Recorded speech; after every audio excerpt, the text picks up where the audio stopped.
ਸਬਰ ਦਾ ਫਲ ਹਮੇਸ਼ਾ ਮਿੱਠਾ ਹੁੰਦਾ ਏ। ਅੱਜ ਦੇ ਜ਼ਮਾਨੇ ਵਿੱਚ ਹਰ ਬੰਦਾ ਜਲਦੀ ਵਿੱਚ ਏ। ਹਰ ਕੋਈ ਜਾਣਦਾ ਏ ਕਿ ਮਿਹਨਤ ਵੀ ਅੱਜ ਕਰੇ ਤੇ ਕਾਮਯਾਬੀ ਵੀ ਅੱਜ ਮਿਲ ਜਾਵੇ। ਦੁਆ ਵੀ ਅੱਜ ਮੰਗੇ ਤੇ ਕਬੂਲ ਵੀ ਫੌਰਨ ਹੋ ਜੇ। ਪਰ ਰੱਬ ਦੀ ਦੁਨੀਆ ਸਾਡੀ ਮਰਜ਼ੀ ਨਾਲ ਨਹੀਂ, ਉਹਦੀ ਹਿਕਮਤ ਨਾਲ ਚੱਲਦੀ ਏ।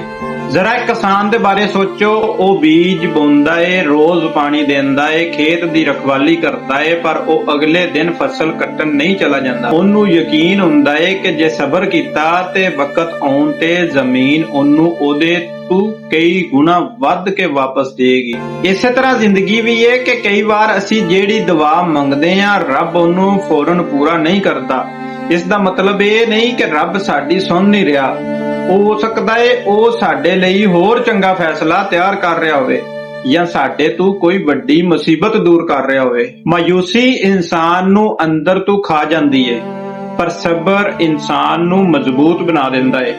ਜਦੋਂ ਬੰਦਾ ਹਰ ਹਾਲ ਵਿੱਚ ਰੱਬ ਤੇ ਭਰੋਸਾ ਰੱਖਦਾ ਏ, ਉਹਦੇ ਦਿਲ ਵਿੱਚ ਇੱਕ ਅਜੀਬ ਜਿਹਾ ਸਕੂਨ ਆ ਜਾਂਦਾ ਏ ਤੇ ਉਹੀ ਸਕੂਨ ਉਹਨੂੰ ਅੱਗੇ ਵਧਣ ਦੀ ਹਿੰਮਤ ਦਿੰਦਾ ਏ।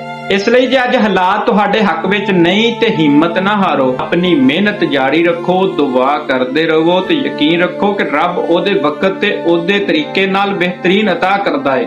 ਸਬਰ ਕਰਨ ਵਾਲਾ ਕਦੀ ਖਾਲੀ ਹੱਥ ਨਹੀਂ ਰਹਿੰਦਾ, ਕਿਉਂਕਿ ਰੱਬ ਸਬਰ ਦੀ ਹਰ ਘੜੀ ਦਾ ਬਿਹਤਰੀਨ ਸਿਲਾ ਦਿੰਦਾ ਏ।